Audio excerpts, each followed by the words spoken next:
Welcome to the podcast Mining Matters, where you can dig a little deeper into developing your English speaking skills as a mining or minerals processing industry professional with me, Kirsten.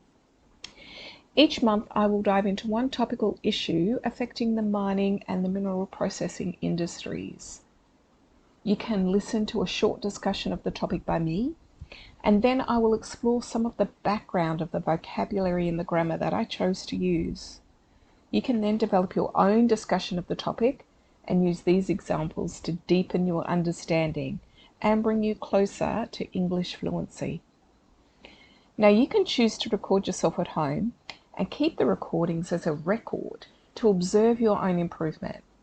Or you could join my speaking program, get some personal and private feedback from me, while joining in some lively and insightful conversations with other industry processing professionals. I promise you will see your skills transform in ways you never expected, while having fun. Now check out my website in the link for more information about the speaking program and to see if it is right for you.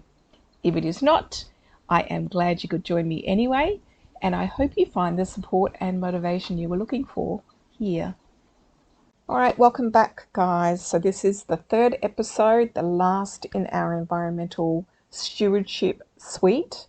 And today I'm going to discuss the opinion that environmental stewardship within mining operations is best managed by governments, not the mining companies themselves. Now, many argue that mining companies whose primary purpose is generating profit cannot be relied upon alone to ensure adequate environmental protections. While most companies express commitment to responsible environmental stewardship, at the end of the day, their obligations are to shareholders and producing returns on investment. When profit margins are thin, environmental initiatives, remediation projects, and proper waste disposal operating costs can often take a back seat. Additionally, mining executives are experts in resource extraction, engineering, and operations, not necessarily in environmental science or ecology. Governments employ teams of researchers, scientists, and policy experts whose sole focus is developing regulations and oversight mechanisms to protect ecosystems, communities, and the environment as a whole. Relying solely on mining companies' internal environmental review boards opens the door for critical issues to be overlooked or decisions to be skewed in favour of cheaper, less sustainable options.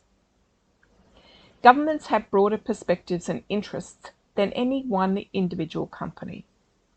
While a mining firm's environmental considerations focus mainly on the particular sites and operations, governments must develop holistic, nationwide environmental policies and balance conservation needs alongside multiple industries, communities, and stakeholders.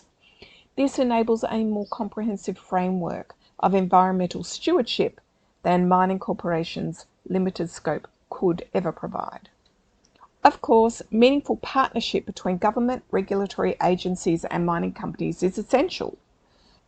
Governments set environmental standards, guidelines, and policies, while mining firms bring technical expertise in operationalizing these protections and stewardship practices.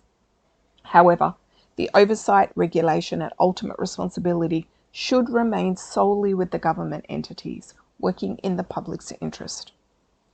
The mines of today must not become the environmental disasters of tomorrow. Conscientious environmental stewardship is a critical part of responsible and sustainable mining. Putting public agencies rather than profit-driven corporations primarily in charge of protecting ecosystems keeps the focus where it should be, preserving nature for generations to come. Now, when we're talking policies and government commitments, language can get very formal and also really complex. So don't be disheartened too much, if you're finding this one challenging, go back and listen a few times and really focus in on the words that you will hear in the industry and that are not as intuitive. One of the ones I want to highlight and discuss is oversight mechanisms. You hear this a lot in terms of environmental stewardship. And what does it really mean? Let's define it really clearly. So an oversight mechanism or oversight mechanisms refer to the policies, the regulations, the monitoring programs and enforcement practices that the governments employ to supervise industry like mining. It's designed, or they are designed, to ensure that environmental protections are being monitored and controlled. So some examples: environmental impact assessment laws, government site inspections when the regulatory agencies send teams out to inspect individual sites firsthand. They can include water, land management, waste management. Some emissions monitoring systems. So often governments will monitor wastewater discharges, gas emissions from a particular site outside of the site's boundaries. Things like rehabilitation commitments. So there's some bonds. Usually mining companies have to pay very significant bond before commencing mining to cover the projected cost of reclaiming or rehabilitating mine sites. And this can guarantee that there's money available for cleanup after the mine lease has finished. And I guess also finally public reporting requirements. So mining firms are required to regularly disclose their environmental management practices, any violations, anytime they've exceeded their emissions permissions, all this sort of government mandated reporting. So I hope that is a really clear insight into oversight mechanisms. This is in environmental stewardship, but you will see them upon all the commitments that mining companies have. I hope I didn't make it more confusing with more formal language and more complexity. What about the word skewed? So I used it in the sentence, relying solely on mining companies' internal environmental review boards opens the door for critical issues to be overlooked or decisions skewed in favour of cheaper, less sustainable options. It may be a word you're familiar with, it may not be. It means biased or in favour of. Skewed in favour is sort of weighted more heavily in favour of the cheaper, less sustainable options. So that's a word that you will hear quite a lot in this kind of framework. And operationalising, it's a really clunky word. In fact, my mouth doesn't even really want to produce it. When I say mining companies bring expertise in operationalising environmental protections, what I mean is that they have the technical knowledge and the capability to implement, operationalise. It's from operations, it's the act of doing it, to implement environmental stewardship practices within their actual operations and procedures. So examples of what operationalising in this context might mean: taking government regulations and building the equipment and the facilities needed on site to adhere to the standards, to follow the standards. It might include geologists being knowledgeable in mapping out acid rock drainage risks, working with engineers, developing protocols and systems that minimise acid mine drainage, and that is in alignment with the policies. So you can see it is about taking the policies and the limitations and then actually putting in a system to be able to achieve it. And finally, conscientious. I said conscientious environmental stewardship. Conscientious just means a wish to do the job properly, thoroughly.